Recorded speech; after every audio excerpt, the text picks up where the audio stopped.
10 de agosto de 1257. Altair quiere que difundamos la palabra de los asesinos. Ese es su plan. Y no solo que difundamos la palabra, sino que creemos una orden en el oeste. Me avergüenzo por haber tardado tanto en entenderlo, pero ahora que lo he hecho, lo tengo todo claro. Nos confía a nosotros, especialmente a mí por lo visto. El espíritu de la hermandad. Nos está pasando la antorcha. Nos han dicho que los beliciosos mongoles se acercan al pueblo y cree que tendríamos que marcharnos antes de que comiencen las hostilidades. Mafeo, desde luego, parece bastante emocionado con la idea de presenciar la acción y me parece que preferiría quedarse. Y sus antiguas ansias de conocer un mundo han desaparecido. Nuestros papeles han invertido por lo visto, puesto que ahora soy yo el que quiere marcharse. Ya sea que soy más cobarde que él o tengo una idea más realista de la cruda realidad de la guerra. Estoy de acuerdo con Altair. Masyaf bajo asedio no es lugar para nosotros. La verdad es que estoy preparado para marcharme, llegue o no el grupo de mongoles que me rodea por aquí. Echo de menos mi hogar, esas noches calurosas. Echo de menos a mi familia, a mi esposa y a mi hijo, Marco. Cumplirá 3 años en pocos meses y tengo plena conciencia de que he visto muy poco de sus primeros años. Me he perdido sus primeros pasos, sus primeras palabras. En resumen, creo que nuestro periodo en Masyaf ha llegado a su fin natural. Además, el maestro ha dicho que nos quiere ver. Hay algo que quiere entregarnos, dice, en una ceremonia que le gustaría realizar en presencia de otros asesinos. Dice que es algo que debe mantenerse a salvo, lejos de las manos del enemigo, los mongoles o los templarios. Me he dado cuenta de que a esto nos ha llevado sus historias y tengo mis sospechas de que puedan ser tan preciado objeto. Ya veremos. Mientras tanto, Mafeo está impaciente por oír el resto de mi relato, que está tan cerca de su conclusión.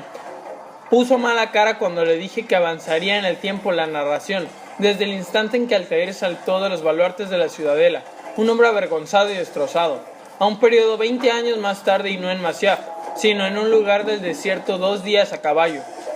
En una llanura interminable al anochecer, que parecía estar vacía salvo por un hombre a caballo que llevaba otro animal, un segundo jamelgo que cargaba jarras y mantas. A lo lejos el jinete parecía un comerciante con sus mercancías, y de cerca era exactamente eso, y sudaba bajo su turbante, un comerciante corpulento y muy cansado que se llamaba Muklis. Así que, cuando Muklis vio un abrevadero en la distancia, supo que tenía que tumbarse y descansar. Esperaba llegar a casa sin parar, pero no le quedaba más remedio. Estaba agotado. Durante el viaje, el ritmo del caballo le había adormilado muchas veces y había notado la barbilla tocar el pecho y los ojos parpadear hasta cerrarse. Cada vez le resultaba más difícil resistir el sueño. Cada movimiento del viaje le mecía hacia el sueño y tenía lugar la nueva batalla entre el corazón y la cabeza. Tenía la garganta reseca, la túnica le colgaba, pesada, a su alrededor. Todos los huesos y músculos de su cuerpo zumbaban de cansancio. La idea de humedecerse los labios y tumbarse envuelto en su top, por unas horas tal vez, bastaría recuperar algo de energía antes de reanudar el viaje a casa, a Masyaf. Bueno, tan solo la idea era demasiado para él. Lo que hizo dudar, sin embargo, lo que le hizo temer esa parada, era la conversación que había oído, la conversación de unos bandidos en el extranjero, unos ladrones que se aprovechaban de los comerciantes, les robaban sus mercancías y les cortaban el cuello.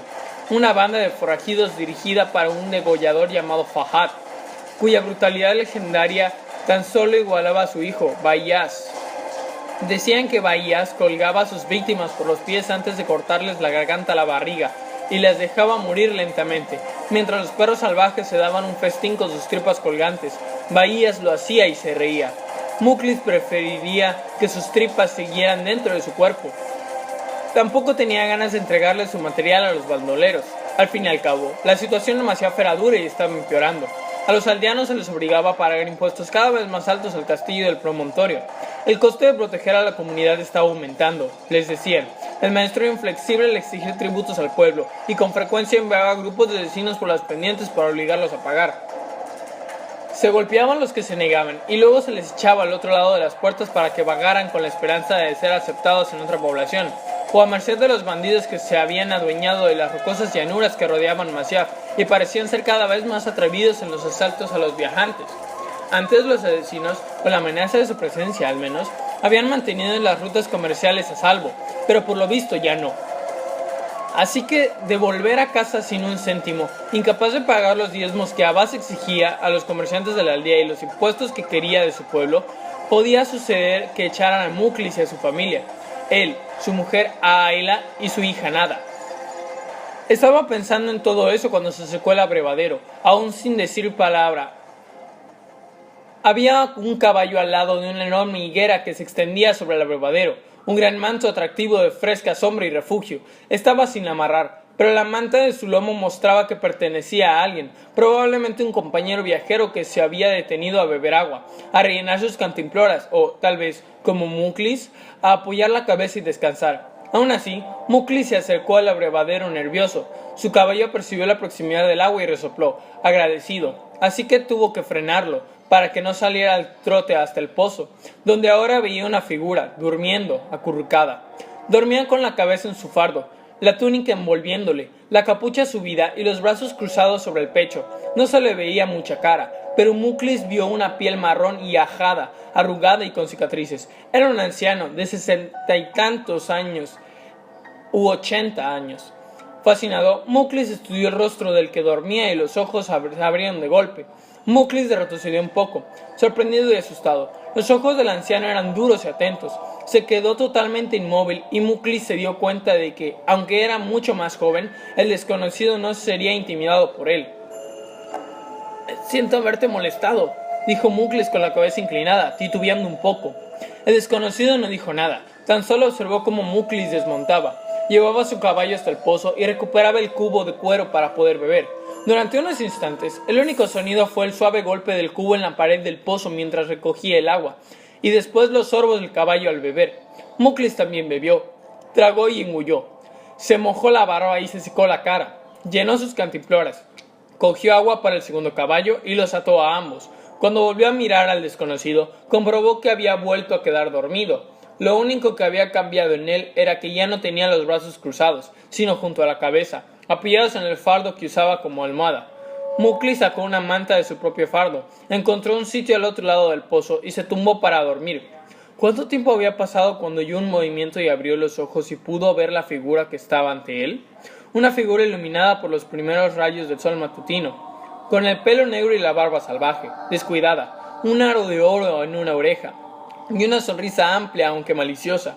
Muclis intentó ponerse de pie, pero el hombre se puso en cuclillas y le colocó un puñal brillante en el cuello, de modo que Muclis se quedó inmóvil por el miedo y un quejido escapó de sus labios.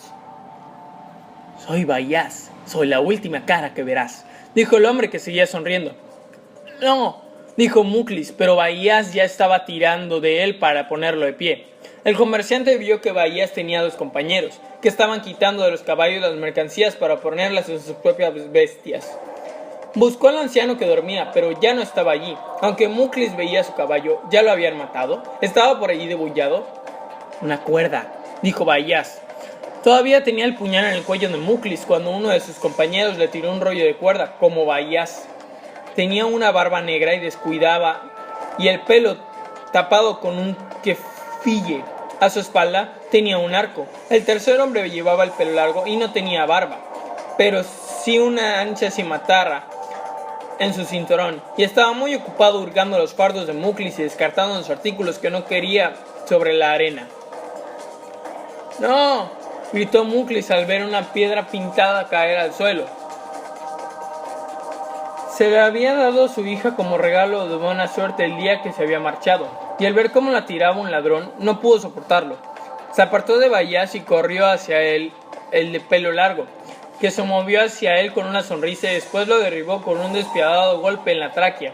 Los tres ladrones soltaron unas carcajadas cuando Muclis se retorció, asfixiado, en la arena. «¿Qué es esto?», se burló del pelo largo inclinándose hacia él. Vio donde miraba Muclis y cogió la piedra para leer las palabras que Nada había escrito en ella. «Buena suerte, papá. ¿Es por eso? ¿Esto es lo que te ha hecho tan valiente de repente, papá?» Muclis alargó la mano para coger la piedra, desesperado por tenerla, pero el del pelo largo le apartó la mano de un golpe con desdén y después frotó la piedra por la parte trasera, riéndose todavía más mientras Muclis bramaba de indignación y la tiró al pozo. «¡Plop!», se burló. Tú, comenzó a decir Muclis.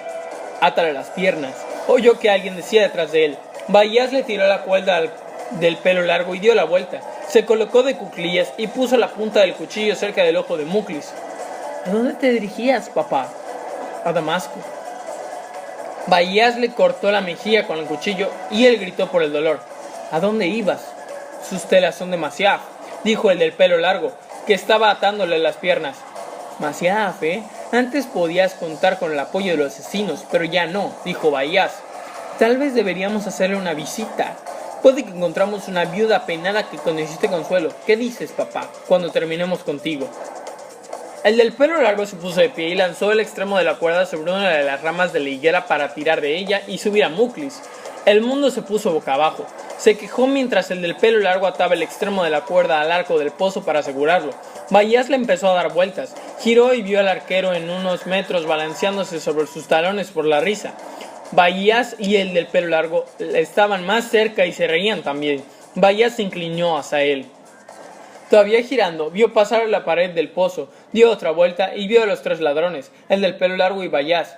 Detrás de ellos el tercer hombre y un par de piernas aparecieron por el árbol, detrás del tercero. Pero Muklis seguía girando y la pared del pozo pasó de nuevo. Giró, más despacio ahora, hacia adelante, donde los tres ladrones ignoraban la presencia del otro hombre que estaba entre ellos, detrás de ellos. Un hombre cuyo rostro estaba casi oculto bajo la capucha de la túnica que llevaba, con la cabeza ligeramente inclinada, los brazos extendidos, casi a modo de súplica. Era el anciano. «Basta», dijo, como su cara, su voz también era gastada por la edad.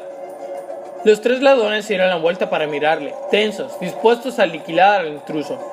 Que los tres comenzaron a reírse por lo bajo. «¿Qué es esto? ¿Un anciano viene a detener nuestra diversión?», se burló Bayas. «¿Qué tienes pensado hacer, viejo? ¿Aburrirnos hasta la muerte con tus historias de antaño? ¿Tirarte un pedo?».